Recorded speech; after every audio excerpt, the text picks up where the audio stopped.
Okay, so if you're new to my channel, please subscribe, like, thumbs up, all that. So I'll give you a bit of insight to myself. I have been a taxi driver for not that long, actually. I started in 2016, near the end, and in that time I've worked for numerous companies, really worked with numerous companies, i.e. regular taxi firms like Delta, places like that, Uber. And yeah, Uber is a regular private hire firm, just as much as Delta is. Back to the point, this video is about booking an airport transfer. So yesterday on Facebook, really riles me up this. So I was on Facebook and I noticed someone put how much airport run Manchester, on the lines, how much taxi to Manchester airport, and that was it. That was the only information. And then you've got every specialist, every taxi specialist at the public going, oh, use this, use that, use this, use this. Right, I'll help you book a transfer now. So I used to do airport transfers before COVID and all that, but I've sort of settled down, and I'll tell you why I've settled down. I don't do that anymore because it's a nightmare for the person running it. You don't realise how much of a pain in the backside it is.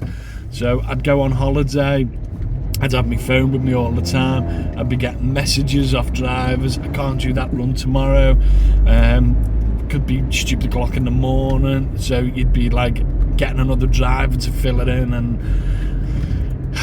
do you know what, it's just peaceful, not as profitable, but it's more peaceful just doing what I do now and just working, and then doing the odds and sods for friends of mine with the proper operator's license, so I'm covered by them, and that's how I work at the moment. But back to what we're talking about.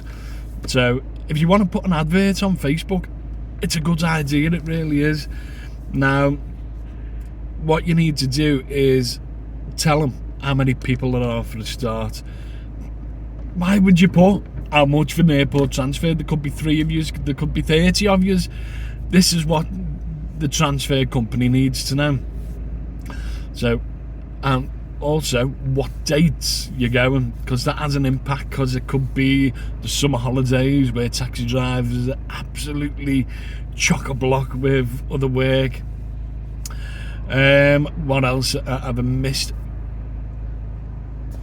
An address. It doesn't have to be an accurate address. You could put I don't know, pick-up location, Wisedale Road, L9, and that's all the driver, that's all the company needs to start off with to give you an accurate quote.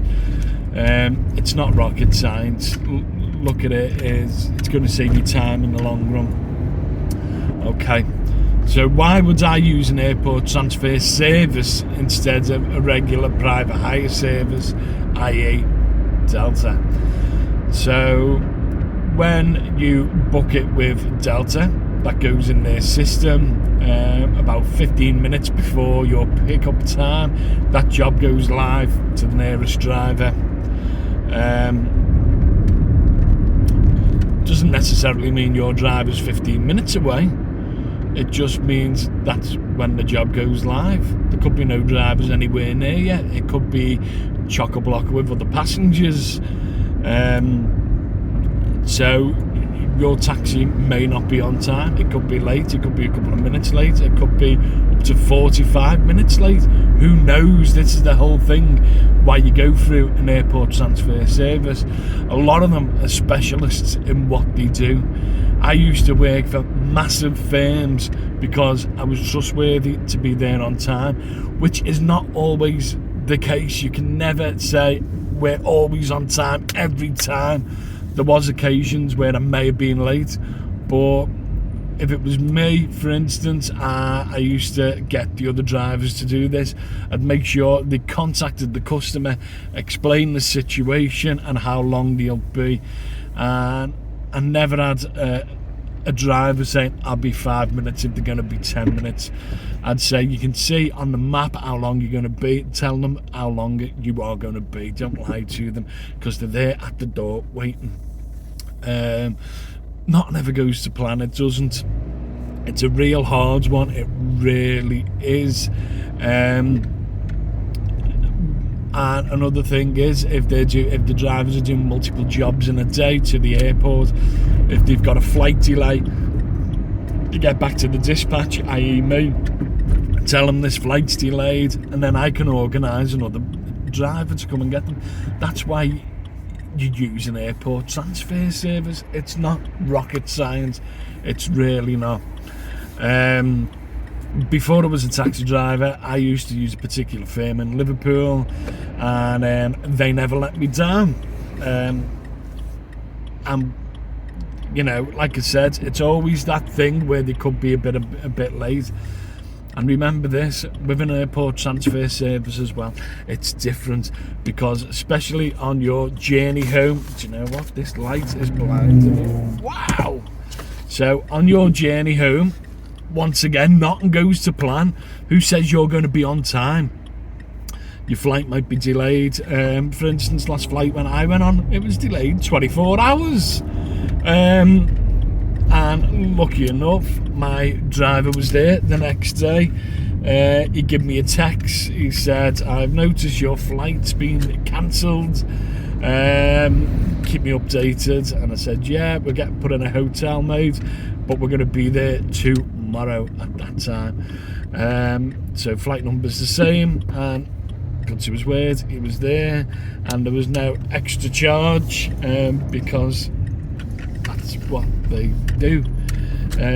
This does my head in. I don't get it how to get into it yet. But always use a good, reputable airport transfer service. If you're in Liverpool or Manchester and you're looking for one,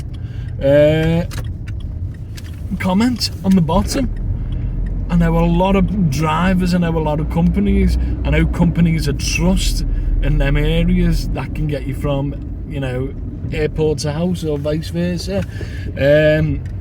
Doesn't matter what you're looking for. If you're looking for a cheap service, let me know. But if you're looking for an executive service, let me know.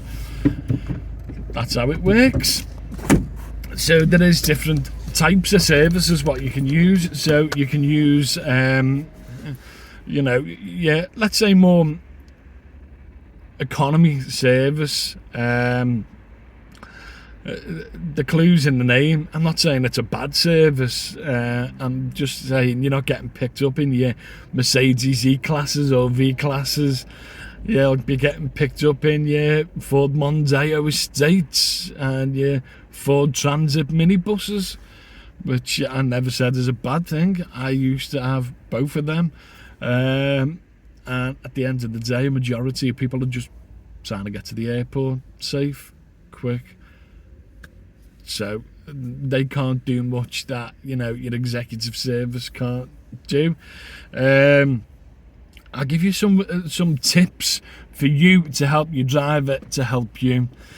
So airport parking is expensive. It's really, really expensive. It's stupid price now. What I tend to do now is I'll try and contact the customer beforehand, tell them the script. This is Joe, I'm your driver. I'm literally waiting 5 minutes around the corner. Give me a ring when you've got your luggage. Not when you're getting it, when you've got your luggage. I don't emphasise on that, because that's a bit of a pricky thing. But anyway, say when you've got your luggage, let me know. And I'll drive around, and that's what I do. And I walk over to the terminal. If it's the pickup, like it normally is on them sorts of occasions, you already know you're picking up. Yeah, how was your holiday? Blah, blah, blah. And then your driver's not paying stupid amounts, because a lot of these airport transfer services don't. It's one price is the price. Which I think works better, and it saves the customer money on the long run, and there's less confusion. So that's always a good question to ask. Say, is this including airport car park? and you'll say yeah or no. Because you could see a cheap deal and it says, I can get you to the airport, £45, £50, £55, and then you sound, and then you're getting your £50 out, and they're like, oh, plus airport parking, and you think, why wasn't that included? When people like it all being there, so it's always good to ask when you phone up the operator, is parking included in the fee? Because parking to some people have different amounts. Some people might charge you £5, some people might charge you £10. Now, the worst thing about waiting around airports, this is why I like to pick up my customers when they've got the luggage, because there could be a delay and you could be waiting half an hour, 45 minutes. I've waited up to an hour and a half in the airport before, and the car park's been, oh my word, I've paid £35 once for the car parking, but I used to include it in my price, and that's when you'll always get in touch with the customer, get them to meet you when they've got the luggage. Right, I think I've gone through any questions whatsoever. Oh, pet hate of mine, don't say 3 kids, 2 adults, it's passengers. How many passengers? 5. Car seats, this is my last one. Car seats. A lot of airport transfers companies don't provide car seats for the sheer fact, where do they put them? The boot's normally full of suitcases, they don't have room to put them anywhere. If you want to take your own car seat, ask the when you phone up to book it, ask, is there a place to store the car seats?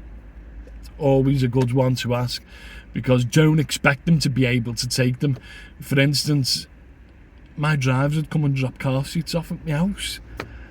In the summer, I'd be overrun with car seats. I mean, like, I must have had about 100 car seats in my house at once. God, there was murder over there. But I've got a storage facility now, so it's easy enough.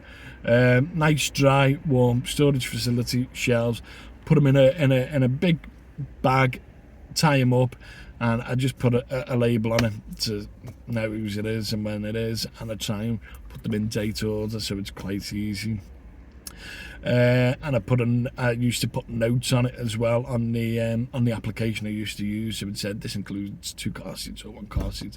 But anyway, that is me done. I'm going to go and get some radiators from, I don't even know what it's called. That's Silco's, is it? Yeah, Silco's. Anyway, have a good day, enjoy your holidays, stay safe, and take care.